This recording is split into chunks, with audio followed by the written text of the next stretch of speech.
Okay, awesome. So while the screen's coming up, I just wanted to say, firstly, thank you so much for inviting me to come along to your spring drop-in today.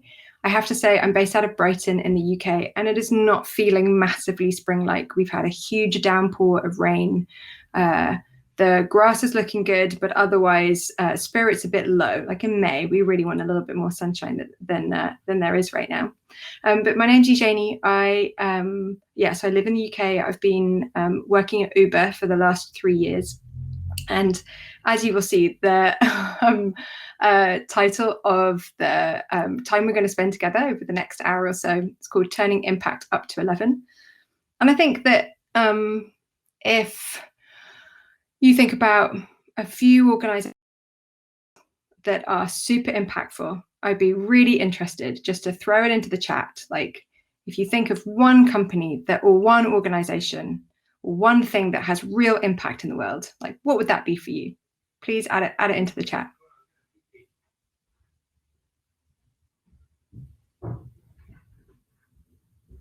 Would it be the likes of, okay, 4Ocean, Patagonia? See if there are a couple others. And I'm warning, this is the beginning of an interactive session. So there will be like Q&A answers, hopefully opportunity to speak with me, ask questions, etc.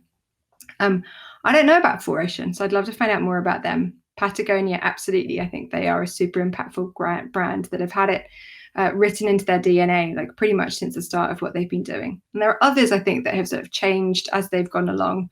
You can think of the likes of BP or a lot of oil companies who have had to fundamentally reassess what their business model is and how they show up in the world when oil has become, and petroleum has not become, the kind of de rigueur commodity that it once was.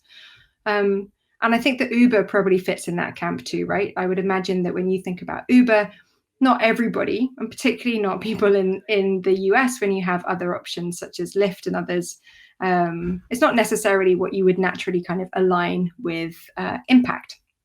Or maybe impact, but maybe not in like a sort of Patagonia sense of the word.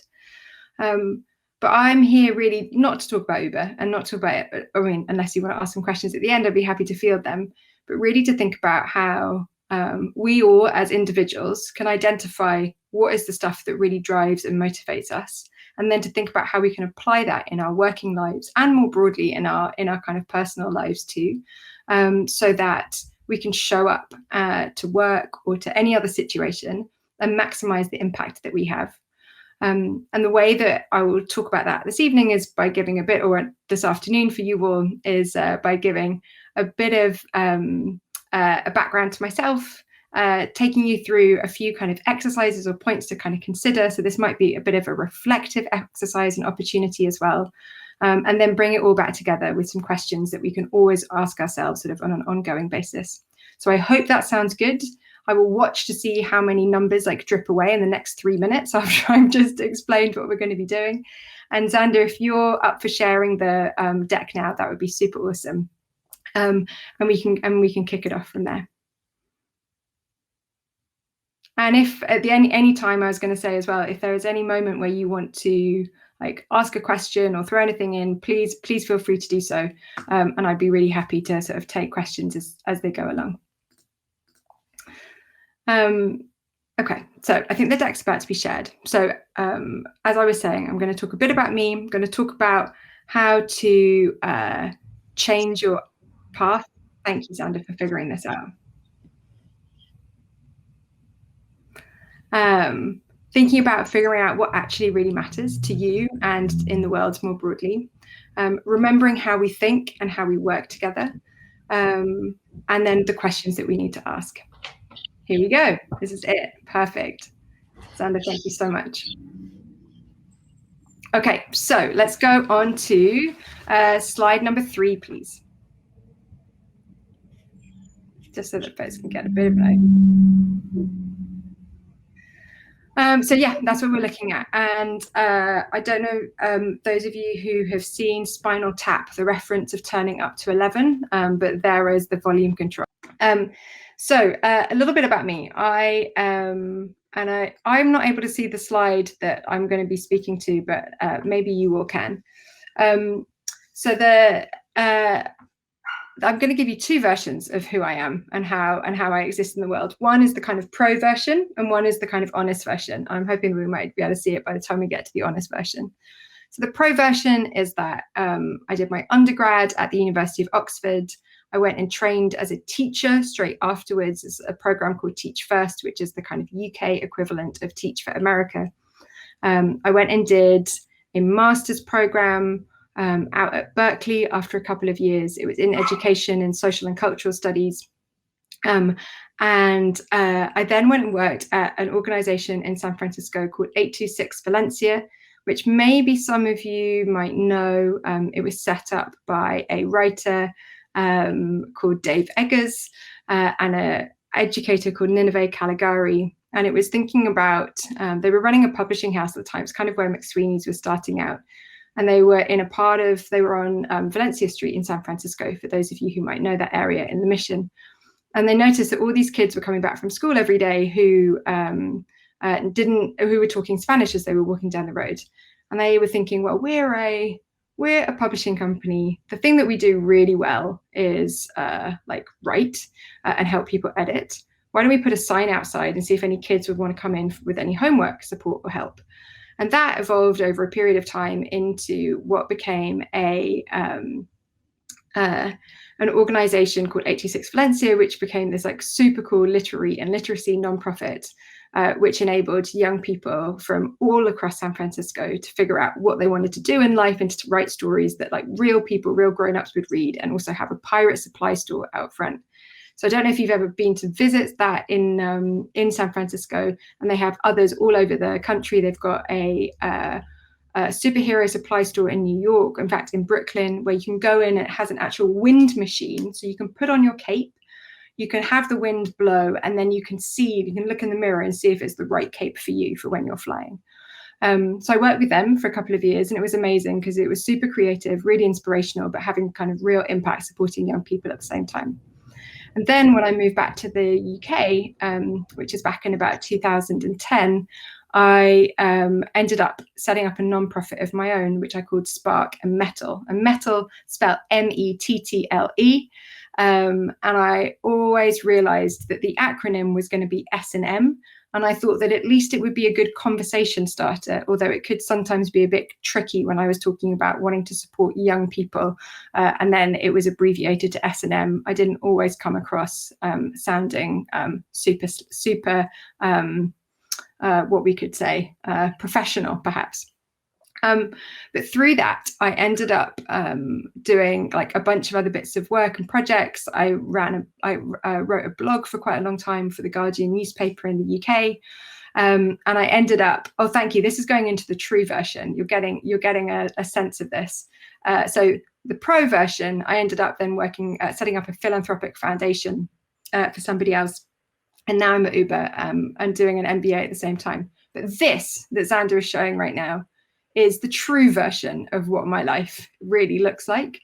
Forget all the kind of logos and the stories and the kind of great organizations on a daily basis. In fact, it's pretty amazing right now that I haven't had one of my dogs, one of my parents, or one of my kids like storm into this room asking for something. I've tried to like separate them out here right now. But we can see my small child fast asleep on the floor, probably knocked out from like a sugar overdose. My now 10-year-old on his Switch, like he's going to be hunched over by the time he's like 13. My dad playing Words with Friends, ignoring my mum who's asleep on the sofa. And my husband's probably out of shot making lunch for all of us and keeping everything together. So I don't know if this resonates with any of you, but I definitely have like the professional way that I show up and I talk about what I've done in my life.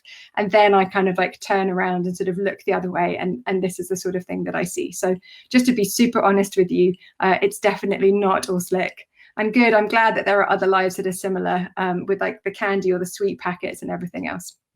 Okay, Xander, if you'd be up for going on to the next slide, please. Thank you. So a little bit about Uber.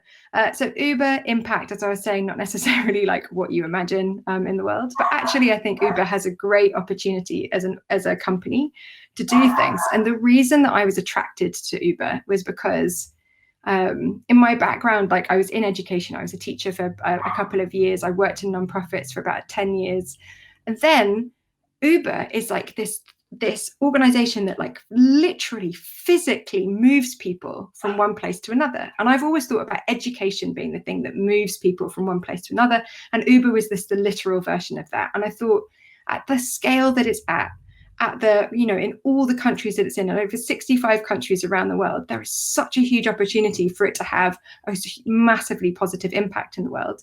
But of course, there's a huge amount of reputational issues and other things that come along with it. And so it's been a really interesting time to be a massive organization that's trying to take stock of all that it could do in the world and all the ways it could show up and provide insight and guidance and support as to what would be really meaningful and genuine, so that it's not whitewashing or greenwashing what it does as a business, but it's genuinely thinking about how it can have the best possible impact through its core business. And for those of you in the US, you might have heard recently that like one example of how I think it can show up kind of authentically is this work with the White House in the US, where Uber and Lyft together have agreed that for a period of time, for about 6 weeks, anybody taking a ride to go and get vaccinated will get a ride for free. Doesn't matter where you are, doesn't matter who you are, you can log on to either of the apps, you can get a free ride to go get a vaccine. And that for me is the perfect example of like how a business can genuinely show up and support at times of crisis, and also help think through about what it can do in good moments as well. But this is not the Uber show. Today is about thinking, us as individuals and how we can have purpose, how we can identify it and what we want, and sort of where we can make that go in the future. So, Sandra, if you'd go for the next slide, please. Thank you. And I like boil down how I've thought about my life, which is like wended through lots of different places over time. And I think it literally comes down to 3 steps, and these are the steps. And I'm going to ask you in a minute, if you've got pen or paper, if you've got like a notepad on your laptop or whatever, or like on your like tablet or whatever it is, to start thinking about some of these answers for yourself. It will feel weird and like silent to be too quiet about it for too long, but it would be great to try and have like some sort of conversation and sort of and discussion around this. So I think as individuals, and it doesn't matter if we're 6 years old or if we're 66 years old, I think there's a real opportunity for us to constantly interrogate and question the path that we're on and checking if it's the right one for us in the moment that we're in. And the first thing to do, I think, is that we need to articulate what fires us up as individuals and what our strengths are, and that we really recognize them. Because and maybe in parts of the US, this is sort of done better than elsewhere. In the UK, we're cynical and negative, and we always pick each other to pieces. But I think if we go on a strengths-based understanding of who we are and what we want to make happen in the world, we will do a better job of actually doing kind of extraordinary things, because we come from a position of already doing stuff well. Where if we always think about the things that we need to do better, ourselves, then we're always going to be just slightly behind the curve and probably just a little bit disappointed in ourselves because we're not playing to our strengths. Anyway, that's my mini psychology and philosophy aside. What I would say is that we need to articulate what fires us up and recognize our strengths. And then on the basis of that, we need to seek out people or places that either are aligned with what we think and how we show up and how we want to be in the world, or people who are not aligned with that whatsoever. And that's really a personal choice. Do you want to be kind of among allies and people who understand you and who identify with you and where you are, where you're coming from and what you want to do? Or do you want to actually kind of take the person that you are, the way that you think, and in a way kind of invest it into a community or a scenario where that doesn't ordinarily happen? And then once you've decided that, you can decide whether you want to join something that has already been established and set up, that has a really strong community that you either identify with or that you don't identify with, or potentially you want to create something that's entirely new and of your own. And in my mind, this is a constant kind of question, or a series of questions that I probably like 3 or 4 times a year, we'll kind of properly sit down and think through.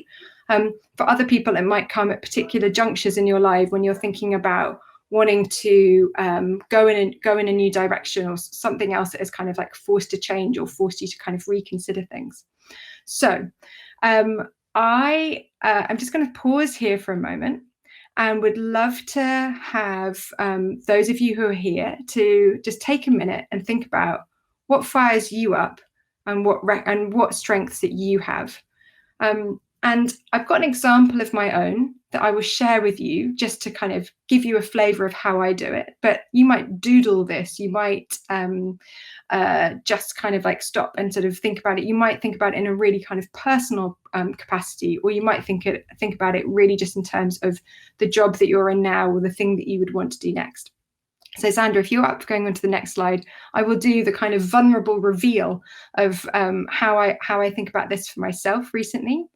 And then we'll turn it over to you all just to spend a couple of minutes thinking and reflecting for yourselves on how this works. So for me, I'm always most energized when I'm focused on enabling people to flourish. And flourish is kind of like a wafty, soft word, but actually I think there is so much kind of richness in it, because it's about, and it holds true for me sort of for most of my life, whether that was being a teacher and wanting to bring the best out of the students that I was teaching, whether it was when I was working in nonprofits and working with young people and wanting them to kind of succeed, particularly those who had come from underserved or vulnerable backgrounds. And now actually, even at Uber, when I'm thinking about how we can maximize the kind of empowerment opportunities for people who earn through our platform, such as drivers and delivery people, or even restaurant partners, and the communities and the people and places where we operate, and how we can sort of enable everybody to live sort of their best lives kind of with and through us, rather than just half bits and sort of less good elements. And so so that's what I kind of really thrive on and I really enjoy, and it's sort of where I get sort of re-energized.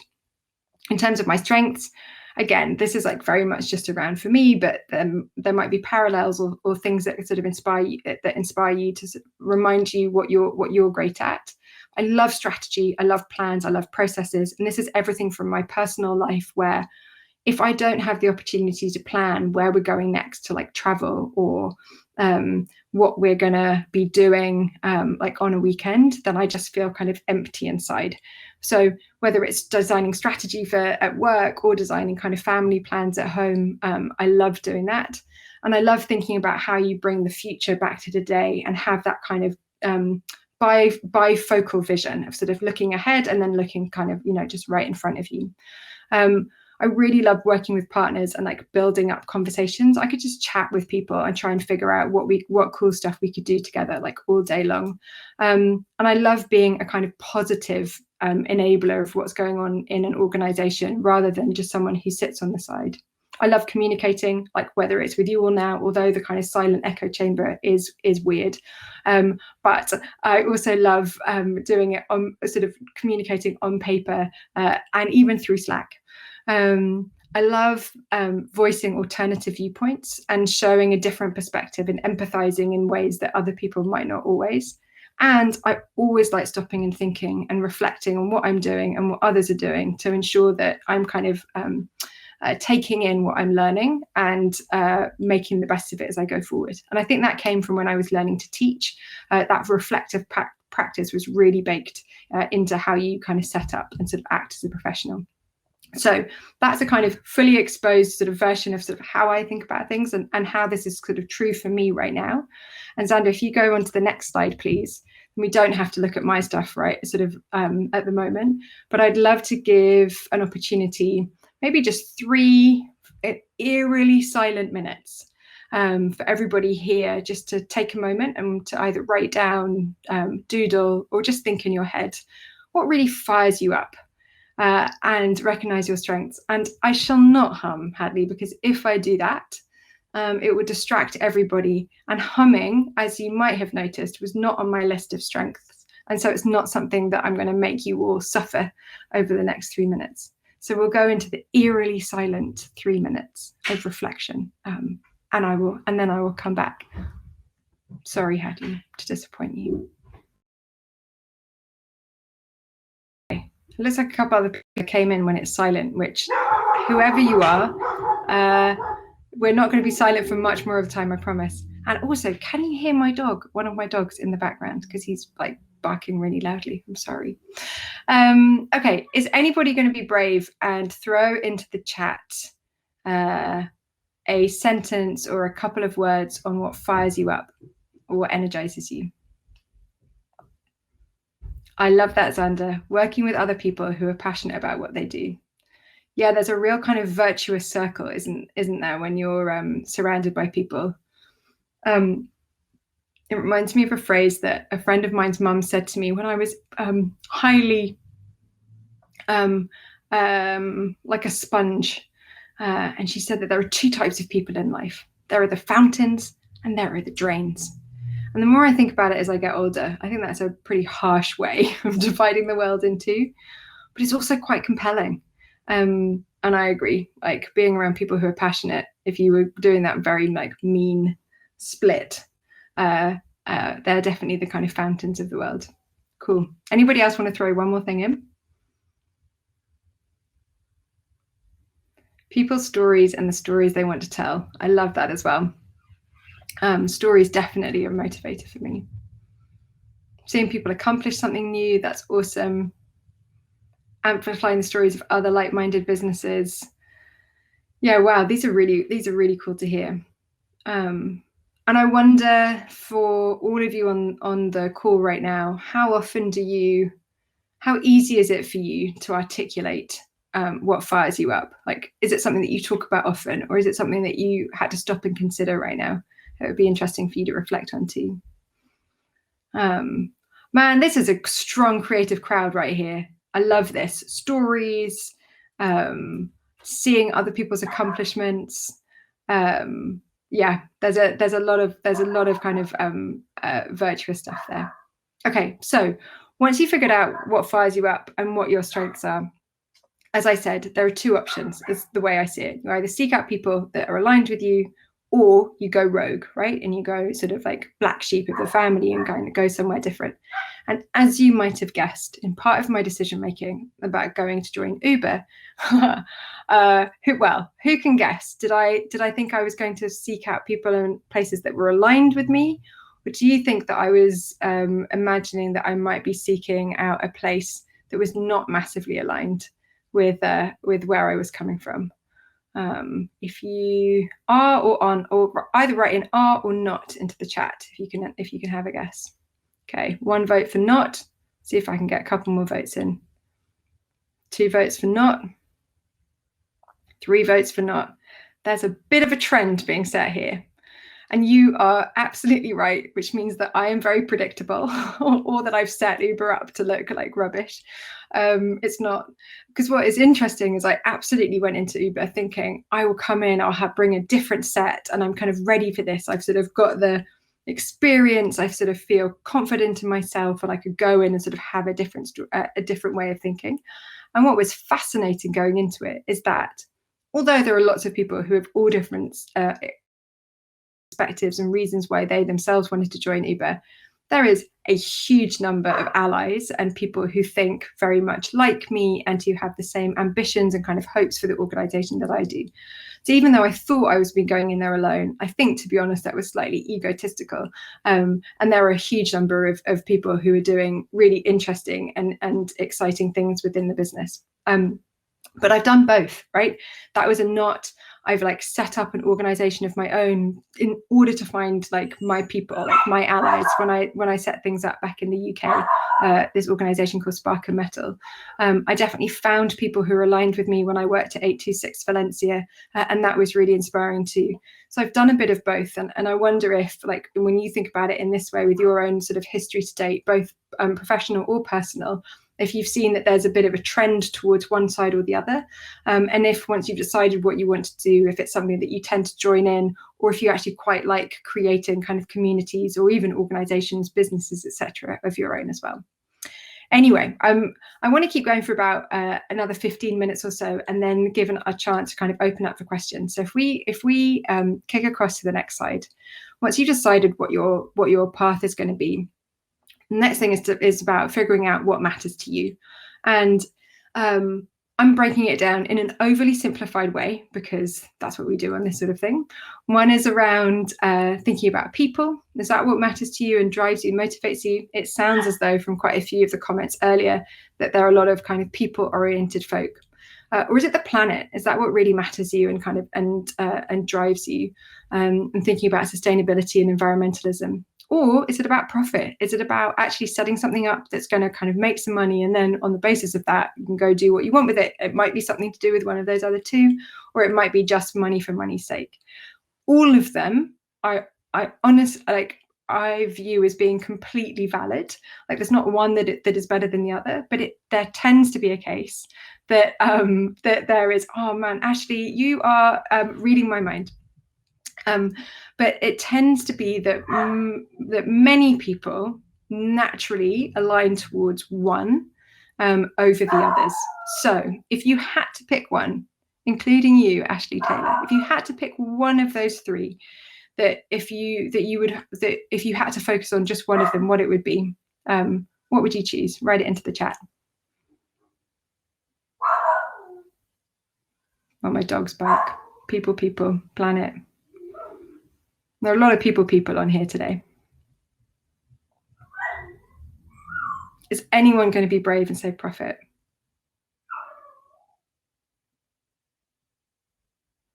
I used to think that profit was kind of, well, I spent the first 15 years of my career in non-profits. Like, the whole point was not to make any money. And I have to say, coming out of it, man, making money is really a very important thing to do. And it actually makes businesses sustainable and other things. So I've become, as you can also tell from my career choices of moving to, well, not that Uber is yet profitable, but that's another story, but moving towards actually having a more honest conversation with the role of profit in all of this. So yeah, this is, thank you, Christopher. I'm just going to read this out. I do my best to align my portfolio with those that have the least impact on the environment. For example, Coca-Cola, with the second leading producer of pollution, right? Not to do things there. So totally get it. And actually, impact investing and environmental, social and governance factors, or ESG factors, for investors are becoming increasingly important, whether you are kind of like major investors, or if you are, just investing for yourself. So honestly, as I said, like, profit is something that I'm like increasingly realizing is a driver in making change in the world. Whether that change is good or bad, I think, is something that we can also talk about. But if we go to the next slide, you'll see that my focus, I think, of the things come up, is on the people side, which aligns with many of you. And that's definitely been a driver and a kind of, a bit and a sort of motivator for me. But I do think, and Ashley Taylor managed to sort of get to this ahead of me, is that there is an opportunity to merge them all together. And actually, when you start thinking about their interconnections, is when you can get to some really exciting stuff. Whether, again, you're thinking about this from a personal perspective, when you're thinking about this from your professional perspective, or even on behalf of your organization or company. So if we go to the next slide, please, Sander. Oh, not that one. Sorry, that was a random one. But I love all these stickers that you made, and it's super cool. And I'm going to steal them for the rest of my life. So thanks for giving them all to me. Figuring out what matters. Here we go. So this is a sort of Venn diagram, which I stole off the internet and I didn't reference at the bottom because I'm a bad person. I'm sorry. How you can begin to think about putting all three of these things together, with people, with profit, and with the planet. And I'm now going to squint in to read them because it's hard to do so on there. But so the people, it's all about social variables dealing with community, education, equity, social resources, health, well-being, and quality of life. The planet, I think, is pretty obvious, but environmental variables, which is around natural resources, water and air quality, energy conservation and land use, and profit, they're thinking about economic variables and dealing with bottom line and cash flow. And although it can be a bit kind of icky sometimes to think about profit from our perspective where we stand, actually in a lot of parts of the world, thinking about economies that can stand on their own 2 feet and not just survive, but also thrive and flourish for the people more broadly is actually a kind of really crucial bit. And then we think about where those things join together and what that means. When you can put all of them together is when you can have a sustainable system that is good for people, that is good for planet, and that is good for profit too, so that they can all kind of work together. There's an amazing book that I recommend, which is called Donut Economics. And the name is Kate. I'm just looking at it on my shelf right now, which is next to my triple bottom line book, which I'm looking up here too. But Donut Economics is written by a woman called Kate Raworth, and it's a really interesting modern take on how to look at the macroeconomics of the world today and how to ensure that economies are supporting and sort of living within our means, like as a society, as a planet, and in terms of the sort of the profits that we are trying to generate. So I think you need to choose your path and figure out what matters to you, what your strengths are, and whether you want to be with like-minded people or if you want to kind of experiment with being somewhere different. And then you also need to think about what matters to you, and honestly, like the thing that kind of drives you most, and how that fits with these others, and sort of where your strongest allegiances are. And if you've got those 2 things clear, then I think it makes it much easier to be able to articulate and kind of share, either for your own personal kind of goals and ambitions and and sort of thinking, or for a company's vision and mission and strategy, how all of these things align. Because where your own views and that of the organization align is where the sort of the culture and the values of a company or a community kind of can really come to life. So just before I pass across the sort of questions from others on all of this, I just wanted to go back to thinking about actually how we work together as individuals and as groups. And another book that I really enjoyed reading not that long ago is by a guy called Matthew Syed, and it's called Rebel Ideas. So Xander, if you go on to the next slide, please. I've got very helpfully for you a picture of this book. I don't know if is anybody here on the chat read on the call read it. Please raise your hand or put a sign in the chat if you've read it so far. It would be great to hear other people's perspectives. And if we go on to the next slide, please, Xander. I've stolen some pictures from inside it because I think they're really nice illustrations of how when we are in a group that is too like-minded, what the problem is, right? So if you look on that top one, you can see that there's an intelligent individual like sitting in a space, right, which is great. Now, if you put in loads of other intelligent individuals who all got the similar kind of set of intelligence to the first one, then that's great and good, but you're not filling that whole space. You've only got a kind of cluster of very like-minded people together. And, that's probably quite nice for the people who want to kind of, feel supported by each other, etc. And it can be quite generative, but you're missing a trick in terms of all the other things that you could be doing or being in part of that space. And if you go on to the next slide, please, Xander. This is how I felt when I first got into Uber, right? That I was the little like colorful thing over in the corner. And it took me quite a while to understand like that actually, and where I first joined, I really felt that it was like this. It was like me on one side and a lot of other people who were, management consultants or financial folk with a very different kind of set of experiences to me. And I did feel quite alienated. And honestly, that sort of that turned me from being a sort of high energy and sort of enthusiastic to sort of slightly nosediving in terms of really understanding what I could do and how I could be most helpful. And so although I think it's interesting kind of concept to go into a place where you are vastly different, I learned quite quickly that it's important to actually have it a bit more spread out and a little bit more even. So if you go on to the next slide, please, Xander. This is like the dream state, right? This is where you've got loads of different people who are all kind of intelligent, capable, creative, wonderful humans, and they all have different perspectives, and some of them overlap and interplay in a little bit, but a lot of them, they might actually be quite separate, but together you're kind of filling that collective space. And so I think the final bit here is like, once you've chosen the path that you want to be on and decided how you want to kind of navigate it, once you've figured out what really matters to you and kind of drives you, and where you want to kind of see change in the world, is also then to remember like how you fit into the broader kind of group that you're in, whether that's in your kind of personal life amongst friends or your community, whether it's at work, either kind of in your close teams or kind of more broadly across the company. And we've all got an opportunity to influence and change, right? How people show up in the little kind of rectangles, and who sits where. And I guess it's an opportunity for us to think about how we can be proactive in helping to shape and create a community that can potentially look more like this, where it's not only diverse, but it's also inclusive. And the benefits that can then reap back to a company more broadly, or to an organization, a group, a community, etc. So that's just another way of kind of sort of thinking and remembering that, we can often act our best selves when we're working in ways that complement the skills of others rather than always replicating. And if there are opportunities to do that more, or kind of, shape shift a little bit and kind of nudge around to sort of make it work for more people, then that can be really beneficial too.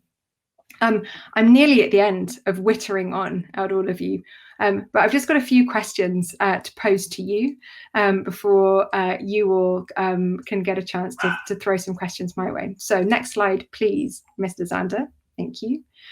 So these are just the questions that I ask myself. How often? Probably one of them every few days in a way. Actually, where am I aiming? It's probably quite a lot of the time, like what direction am I trying to head in? That is asked very frequently.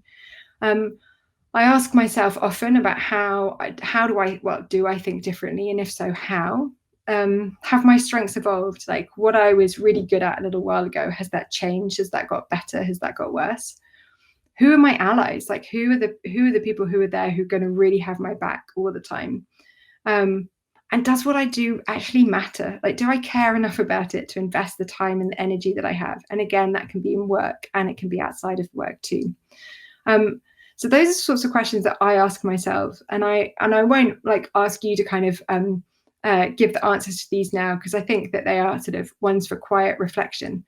But it would be interesting if any of you in the chat wanted to put in any additional questions that you ask yourselves that might be along the lines of something like this, but that also might be a little bit different. Because as I said, as a teacher by training, I always kind of seek out reflective questions, but I always love kind of learning from others, any additional ideas or suggestions. So if you've got any other questions that you tend to ask yourself to help you to stop and kind of reorient or check that you're kind of looking up and then checking that you're going in the right way, please do add them into the chat. And then I think for me, that's about it at the moment. And I was going to turn it over to see if there were anyone who wanted to ask any questions or throw any other thoughts or reflections my way. So if we go on to the next slide, this opportunity just to turn it over to questions.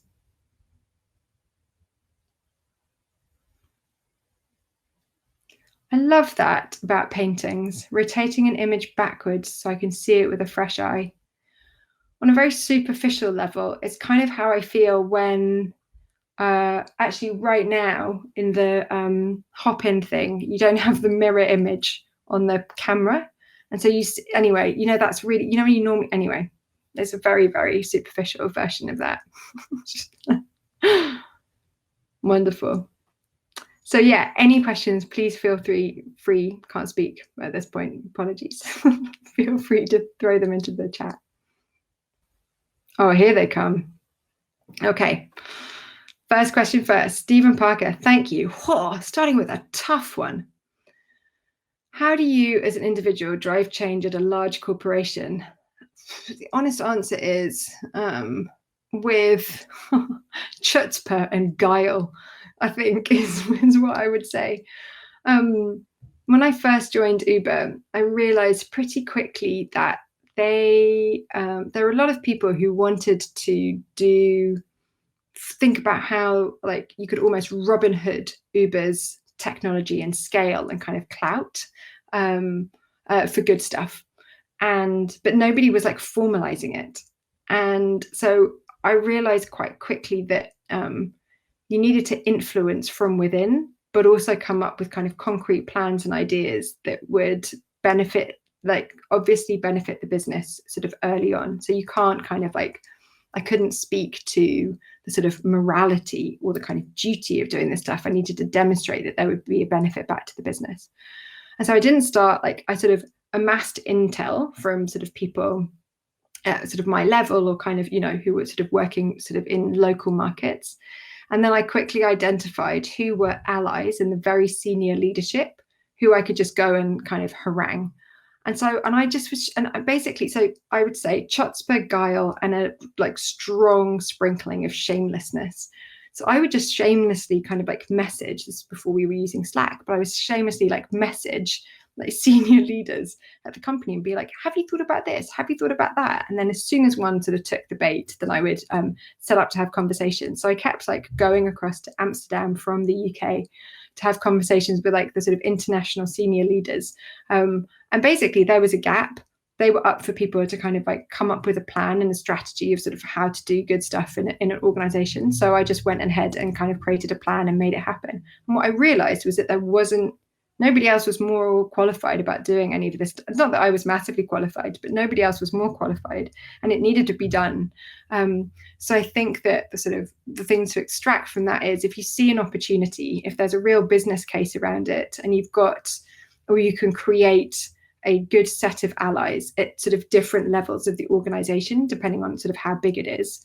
So right up in the sort of senior leadership levels, all the way down to sort of, a wider group of people. And then I think that's the way that you can begin to make change. But to be honest, the real change that happened at Uber was when our global director, so my boss, was hired in about a year ago, who had been working at YouTube for kind of 8 years on social impact and other things. And so it was I was getting the ball rolling and sort of getting things going, but it was having a kind of senior hire that had come in that then, really sort of drove things forward. And to be honest, I think, so those are things that can happen internally, but then there are external factors too. And I think that the pandemic was the sort of, it was a wake up call for a lot of organizations around the world. And for Uber, as an example, it was a moment for them to realize that, there was nothing, that the regular business of, ride sharing in the US and private hire, as it's known in the UK and elsewhere, basically stopped overnight. And yet people still needed to go somewhere, like doctors needed to go to hospitals, assisted nurses, and other kind of essential workers. So it's like, well, how can we show up in that moment? So I think building up a plan, building up a network of people who are sort of allied to the cause and influential is key. And then when there's a moment, kind of sort of running with it as well. So I hope that half answered the question, and always happy to chat about things further. From Hadley, okay, what would you say has been the hardest part of taking the not path? I think that after long days of working hard and not being able to get through to other people, or not being able to understand their perspectives, or just feeling like the way that they think is sort of,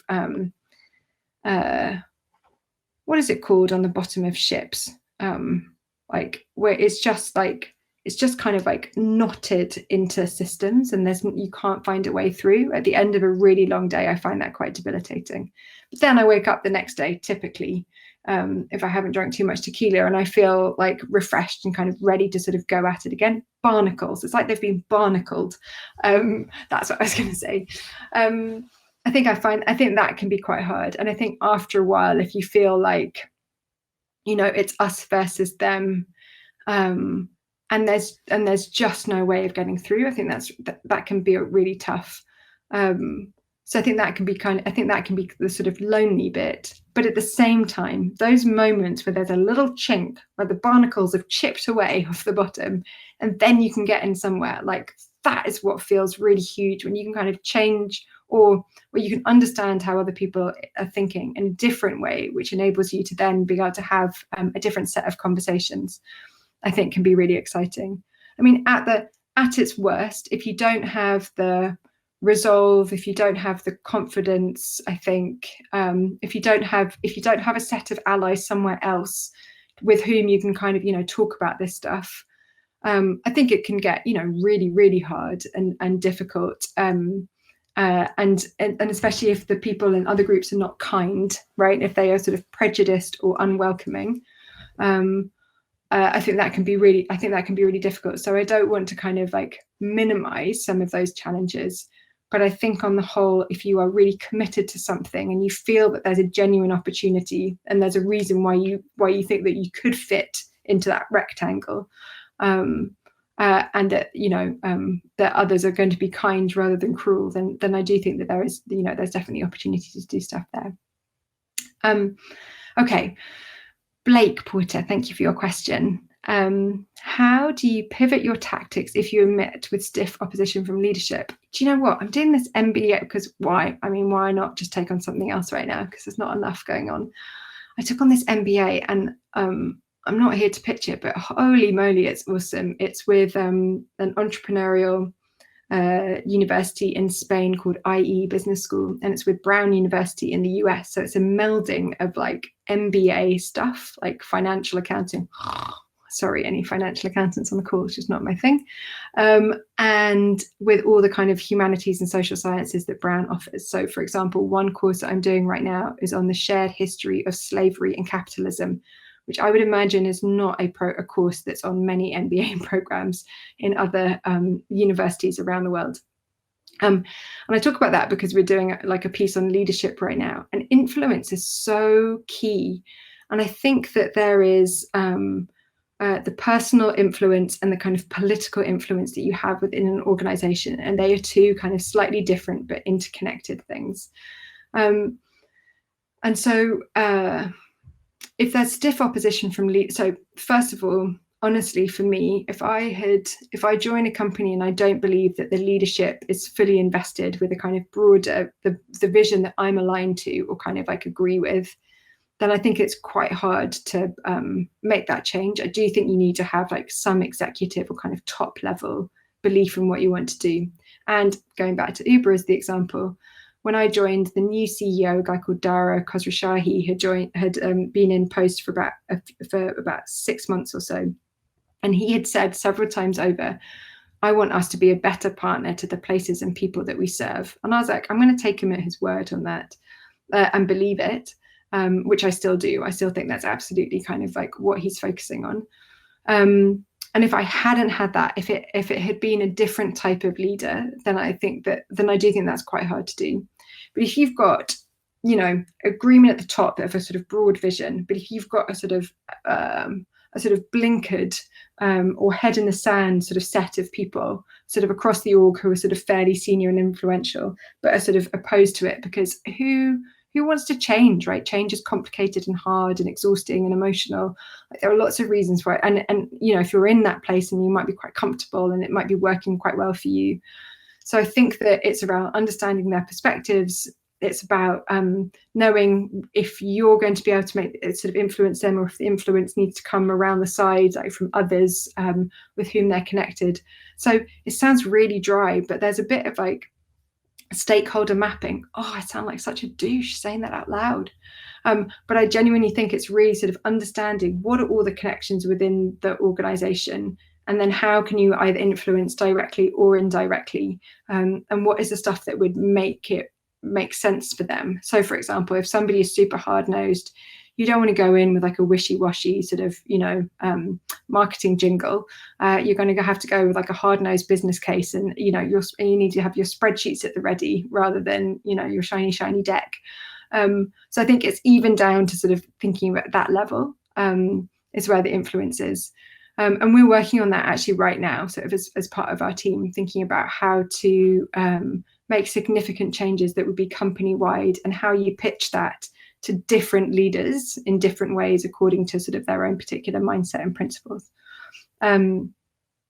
Thank you, Randall, for relating to the tequila comment. And is that, I think that might be it from all of the questions there.